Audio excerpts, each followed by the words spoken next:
Well, thank you for having me, Sam and Carl. Thank you for inviting me. The graduate students in neuroethics were very nice to spend the afternoon speaking to us as presenters, and I really enjoyed the conversations we had. For my talk today,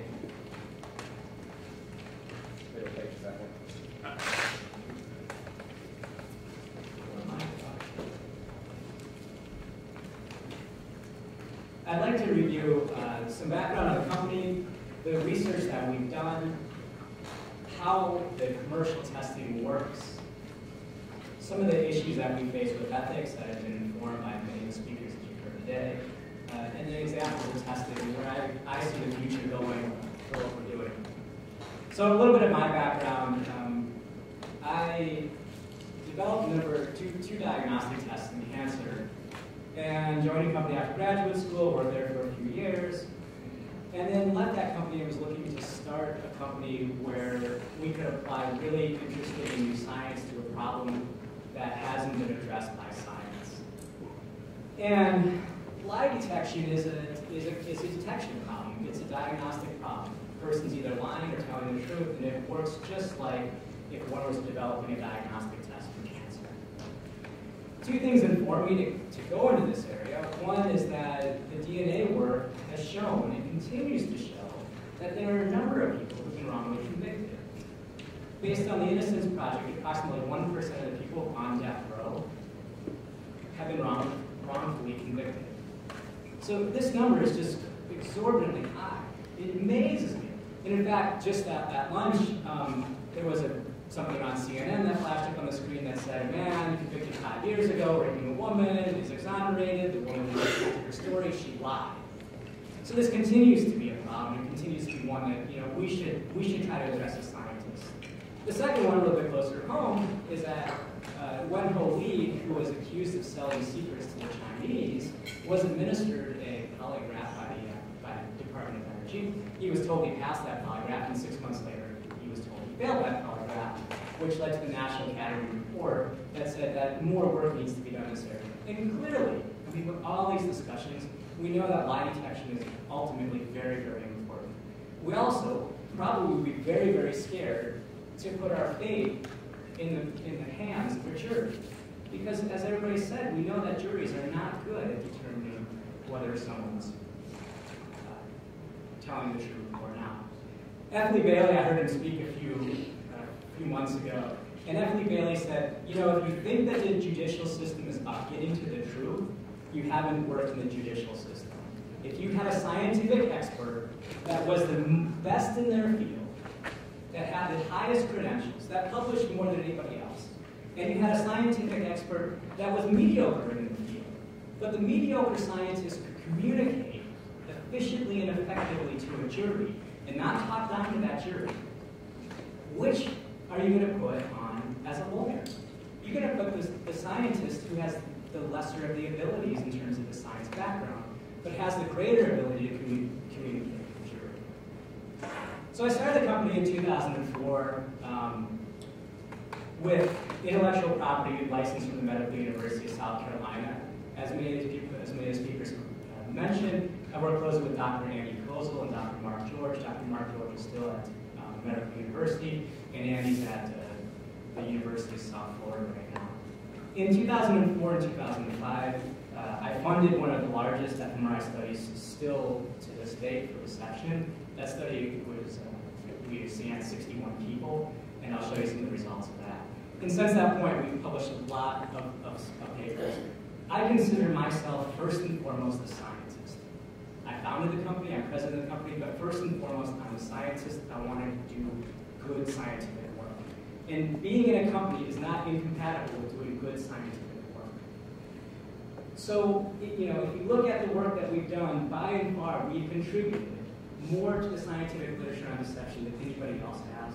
And that's because we've agreed to publish everything, we've been open and honest with everything that we've done, and we really, really want to try to understand what's going on in people's brains when they're being deceptive. We first introduced the technology to court in 2008. I'll show you that in a case called Commonwealth versus Freeburger. It wasn't a criminal or civil case, it was a post-conviction relief case, and I'll show you what his slides look like. Philosophically, from the company, we give people open access to the data. You want to see our data, you want our data, you want to analyze our data, you want any of our data, you look at any of the research that we've done, you want that, you got it. Send me a drive, you have all of our data. I don't care. The way that science gets done is collaboration, is to have open access. And we need to do that in science. We need to do that more in science. We also don't put any stipulations on any of the people that we work with or any of our advisors in terms of what they can and can't do with the data. If we have a bad study, if the results don't show what we think they should show, I'm not afraid to hide behind those. We need to publish everything that we do, good, bad, indifferent. So in 2005, as I said, we funded the largest study to date. And this study consisted of 30 people. The paradigm is a pretty simple paradigm where we recruit subjects from the community. They are people between 18 to 50 years old. They're randomly selected in terms of gender and race.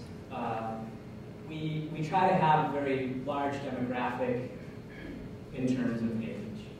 And of the 30 subjects, when we scan them, and so I should say that people go into we recruit the people, they're asked to go into a room, there's a drawer just like this, they open up the drawer, there's a ring, there's a watch in the drawer, they're asked to take one of the two objects, leave the other object behind, and they get paid, say, $50 for doing that, and they get an added incentive, say another $50 or $100, depending on the study that we did, if they can convince us that they didn't take either of the two objects. So we encourage people to beat the test. In all the studies, we've always provided encouragement for people to beat the test, an additional incentive that if they can successfully beat us, they will. So every one of our studies, and when you add up all the studies that we've done in terms of the number of subjects, we're well over 300 subjects.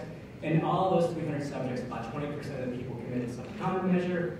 So that leaves about 60 subjects that have done some form of countermeasure. And of those 60 subjects, roughly half go into some mental countermeasure, and the other half go into some physical measure.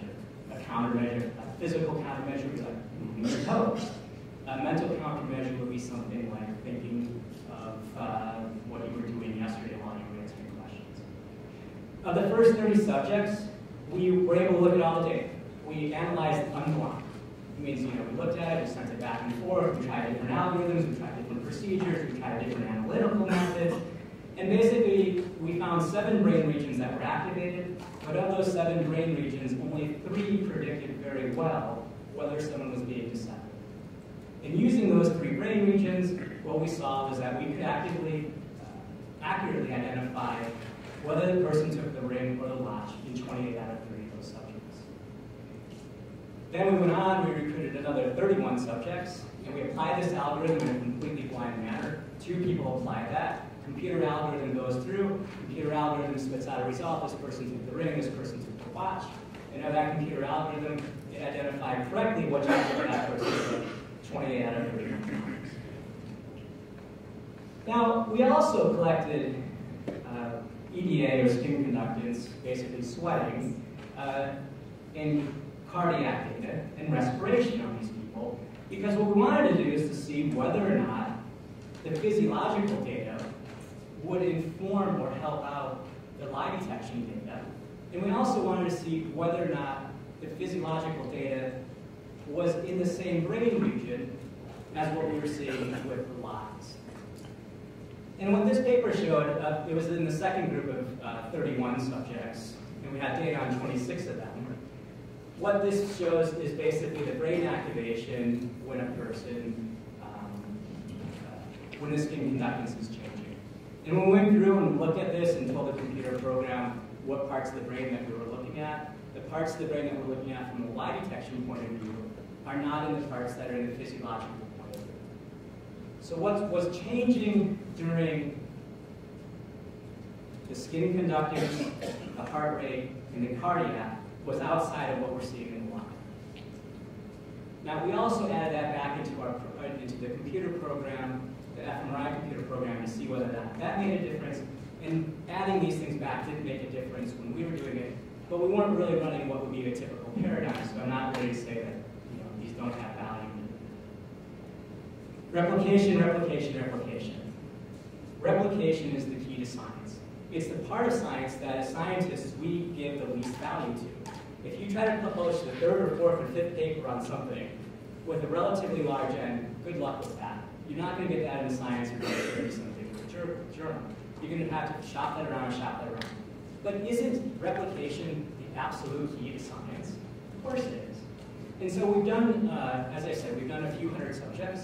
And what this shows is the first 30 subjects that I talked about. What you're looking at is the scan of the compilation of the 30 people. Looking up this slide here will be basically a slice through the ear, and then moving up to the top. The red shows the area of the brain that is activated when a person is lying or when they're telling the truth.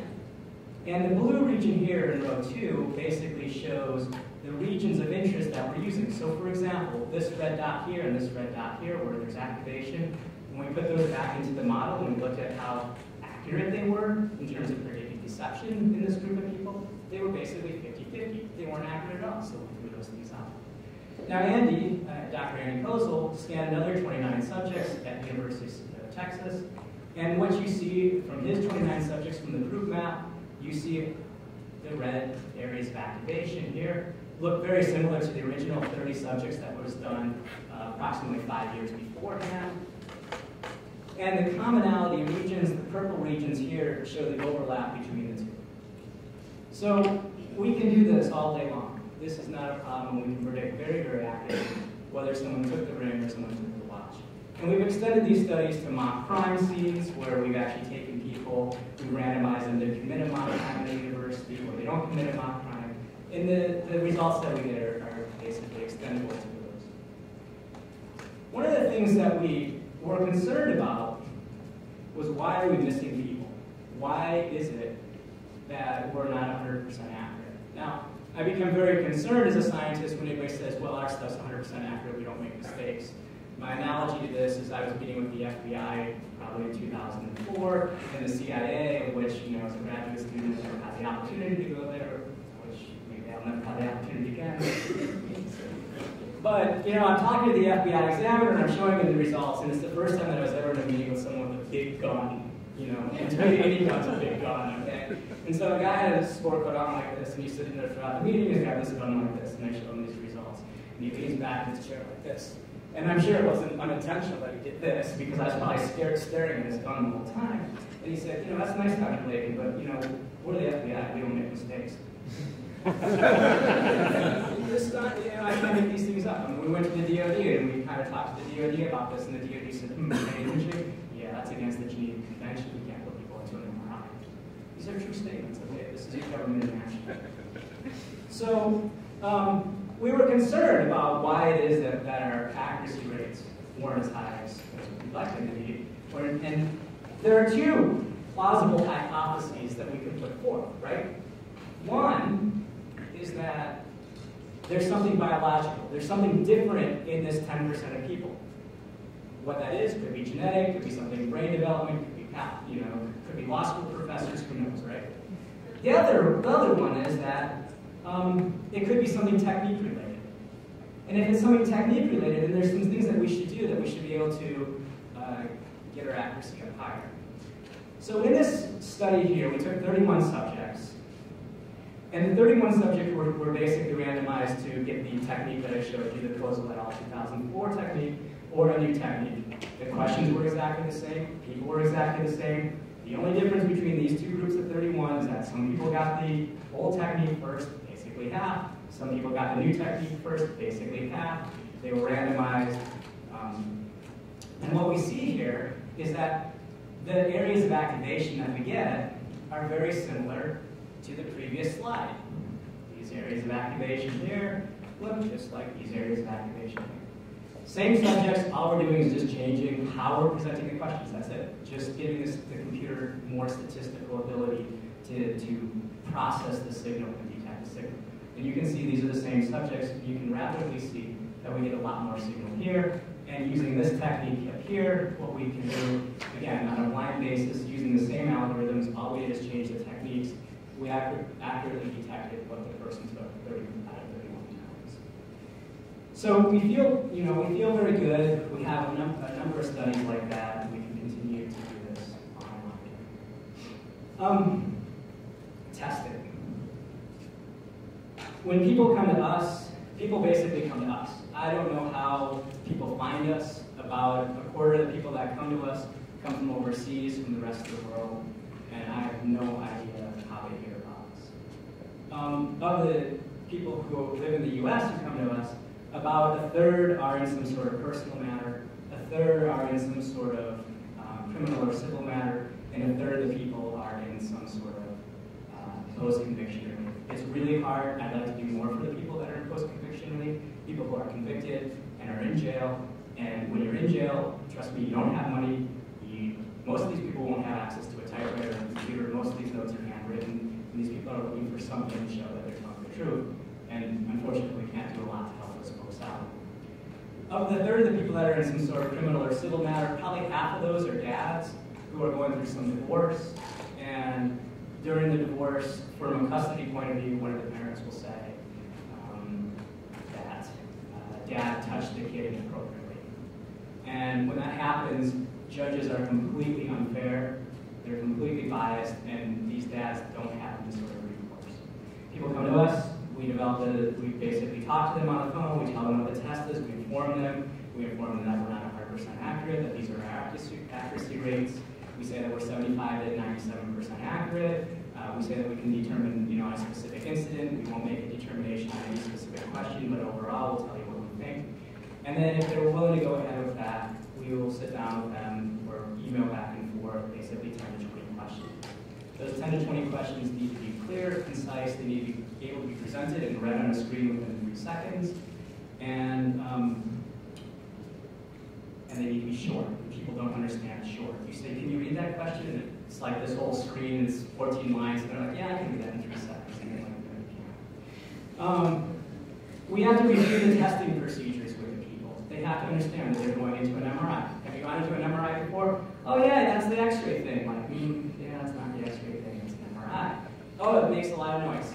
Yeah, you're getting closer, right? So we have to, make sure that they're safe to go into an MRI. My biggest fear is that someone gets injured in an MRI. They're safe, right? But if someone goes in that's not safe, that's a real problem. And some of these people will do just about anything to show that they're telling the truth. And that's a concern because, they sacrifice their safety or not understand that their safety can be a huge problem. We screen them on the phone for safety. We send them a consent form. All people need to basically sign a consent form before we start doing anything with them. On that consent form, it says that, at any time, if I think this person's doing some weird things, I can decide to stop the test. We perform a urine drug screen on everybody, and we perform on females, we perform a urine pregnancy screen. In one of our research studies, we found that one lady was pregnant, and I had a wonderful opportunity of informing her, which she didn't know. And I'm not sure I was her best friend at that point. So it's important that they understand that we're doing that. If a person fails to get their drug screens, they're not allowed to participate in the test. We need to make sure that people are not medicated.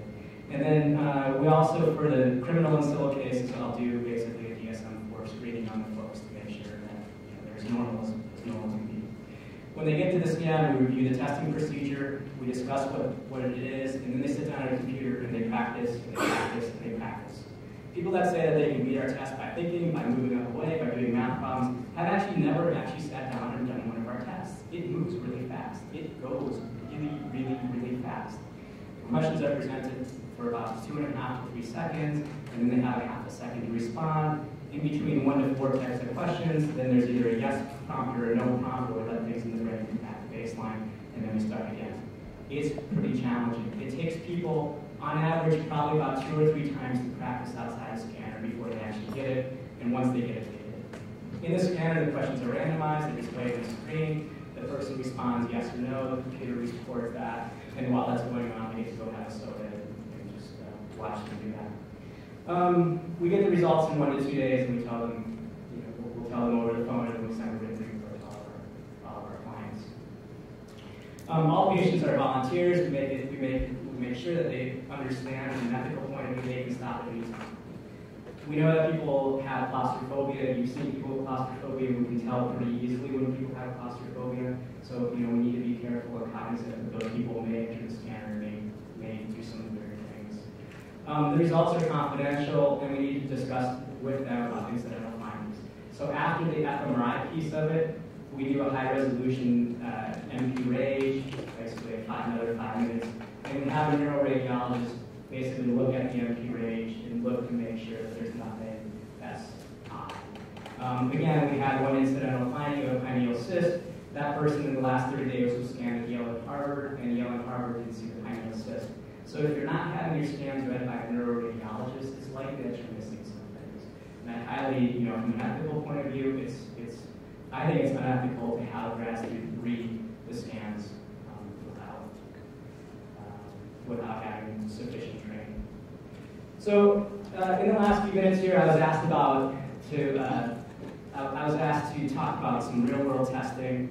And so here's some real-world testing. This was actually the first case that the results were submitted to court, but the results didn't matter because it was only a ruling that this appellate judge could have on whether the previous court did something. So it was presented in court, the results went in, but it didn't make a difference in this case. And basically what happened is that Ted and Frank hated each other, they lived right next door to each other, they really hated each other. Frank went to the police and said, hey, Ted drove up next to me, Ted rolled down his window, Ted started screaming and yelling at me, he started calling me all my obscenities, I want Ted arrested. Frank said, hey, wait a second. And Ted said, I have police, I have phone records, and I have witnesses that I was actually at someone's house or at a country club having a meal. So Ted went to, the police were kind of investigating because there's actually a crime committed here.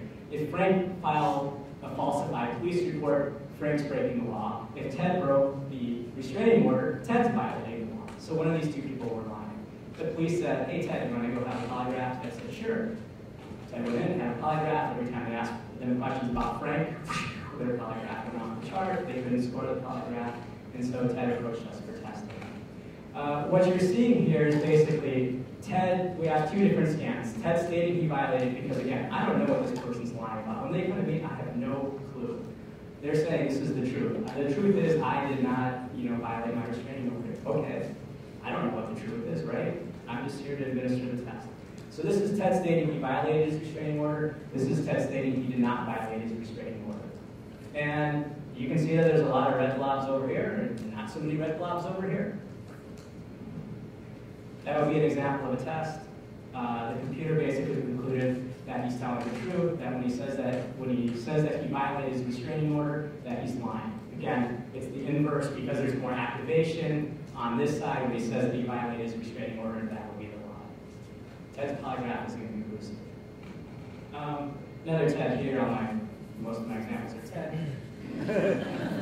In Massachusetts, we have lots of bad Teds, okay? So if you run into a Ted in Massachusetts, be careful. So Ted lost his license due to multiple DUIs. Ted stated that he hadn't drank in 4 years. He approached us for testing, and basically we scanned Ted 3 times. This is basically Ted stating that he's drank. He wanted to submit this. This is actually the one. This was the first one. Sorry, I said the last one was the first one. This was the first one submitted in Massachusetts court. He used this to go back to court to see whether or not he could get his license expanded. And the appellate judge said, hey, this is really cool stuff. I like it. I can put it in the record.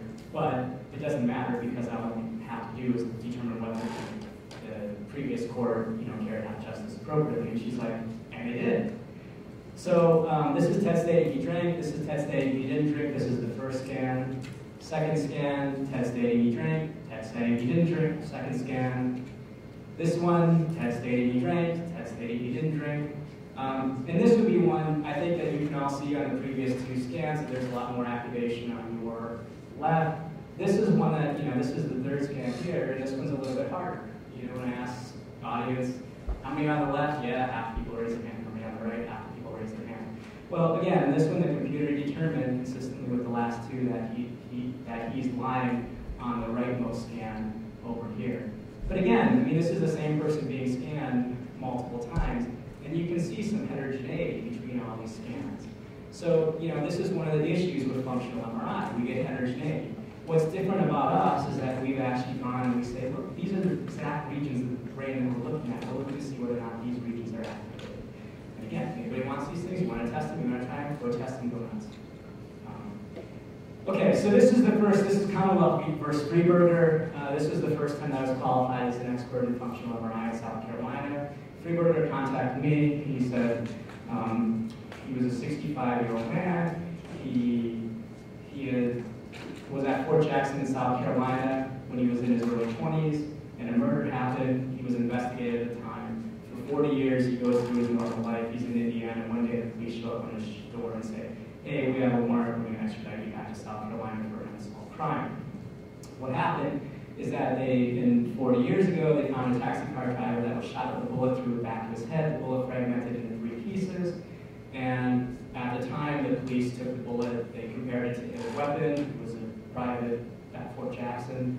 And the bullet was so fragmented that they couldn't make a determination. And the 2 examiners said inconclusive, as their state examiners. So they opened this up as a cold case. 40 years later, the state looks into it, and this happens all the time with experts. You shop around, right? There's no argument to shop around. So 6 other experts come to the conclusion that I can't make a determination. This is inconclusive. Only 1 other expert happened to be a guy that was fired from the police force in Missouri. That also wasn't disclosed that he was fired. Came to the conclusion that the only gun, this is 1 in a million, but his testimony was the only gun in the world that this bullet could come from was this guy's gun. Now, you guys hear about these cases. What's even more alarming is that the prosecution in this case sent down this gun and another gun to the FBI. And guess what the FBI said? Not Freiberger's gun, we can exclude his gun. Likely the other gun. But you're the prosecution, right? Why would you turn that over to the defense? Because they would then use that as part of their defense. Oh yeah, you don't turn that over to the defense because they would use that as part of their defense. So he's found guilty, he approaches us for testing. This is Freiberger basically admitting that he murdered this person. He was sent to us in shackles and chains in South Carolina. This was at Medical University. And this is him denying his murder. We testified as to post-conviction relief. So again, the bar for post-conviction relief is very different than the bar for admissibility. The judge admitted this evidence. The judge never has made a ruling on this case yet. 2008. Welcome to the wheels of justice. Moving fast. I'm going to show you this one. There's a PBS thing going on right now called Brains on Trial. Some of these folks may have done it. And Alan, this is rig minus neutral, watch minus neutral. In all of our scans, we put neutral in there as part of our baseline control. This would be the actual results that the computer will get right here. And this is a mess, right? If you were a person having to make a determination of guilt or innocence or rigging a watch on this, you have no clue on how to do that. I certainly couldn't. I've been doing this for 9 years now. But the computer made the determination that he was lying about the ring, and in fact, he was lying about the ring. This is something that I will do. There's not one reporter that comes to us and I want to do one of these scans. If a reporter comes to us and says, I want to get scanned and I want to be tested for whatever, I'll do it. Because I know our stuff works and I have no issues with that. So I don't put any stipulations on any of the reporters. I don't charge them any money, but there's no stipulations on, well, you know what, if we don't get you, I don't want you. Finally, I want to leave you with a couple things. We talk in science all the time. When does our science end? Well, our science typically ends when we publish a paper, right? Well, that's it. I'm done with that paper. Now I'm going to write another grant. I'm going to work on something else. That's not the way that we're working on this. We're always updating and improving our methodology. We're always working to get better. We hope, that things are going to get better. When people talk about, well, it's going to be 5 years, read The Black Swan. Ask them specifically, 5 years. What's it going to take in the next 5 years to develop this technology? Most of those people can't fill in those things, but 5 years is a convenient time frame. We always want to work with the scientific community. I go to these talks all the time. Nobody's ever taken me up on this. There's our data. You want all of our data. We've got hundreds of people. We'd love it if people would replicate this outside of our group. If you have a paradigm you want to test, you have something that's really cool, go test it. You want us to do the analysis, we'll do that. You want to do the scanning, go to the scanning, we'll do the analysis. We're very, very open to the scientific community. Finally, my last slide here. We do a lot of DNA forensics work in my company. We're working on over 100 cases right now. And in the DNA forensics work, I started doing this because lawyers said, hey, this fMRI stuff, I don't get it. Come back to me when it's admissible.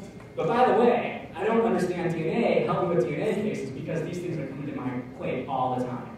So we started working with them. Part of the reason that we're working on these DNA cases, we hope that we can use the ground truth of DNA, and there's all sorts of issues about ground truth of DNA, as part of a way to classify our real-world cases. So in the same vein of these, helping out humanity, doing something good for society as a scientist, two people contacted me that have no money. One guy was convicted of a murder in Vermont, and he says, you know, I'm convicted of a murder, there's all this DNA evidence, it was tested in 1992, can you help me out? You know, hundreds of hours of my time went into it, testimony, et cetera, et cetera. This guy, his DNA is not there. There were two painters at the time, the police were like, we're not investigating painters, why would we do that? But yeah, the painters had keys to the apartment too. They didn't investigate the painters at the time. There is a second male semen on this woman, so maybe that'll be a case that, you know, we can get this guy tested using the fMRI.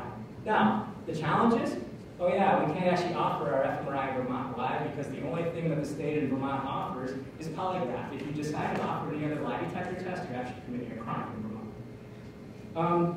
And then we have another case in Massachusetts. Hopefully the DNA results will come back from that. But if we can use these, you know, again, we have this unique position that we have these DNA cases that are coming to us, and maybe we can use some of these DNA cases to help validate, you know, this real world hurdle that people have put in, because it's a hurdle that at least people who are opposed to this, you know, I think it's the largest thing that they can put up in terms of blockade in the near future. I want to thank you guys for listening. I want to thank you for allowing me to be here to present.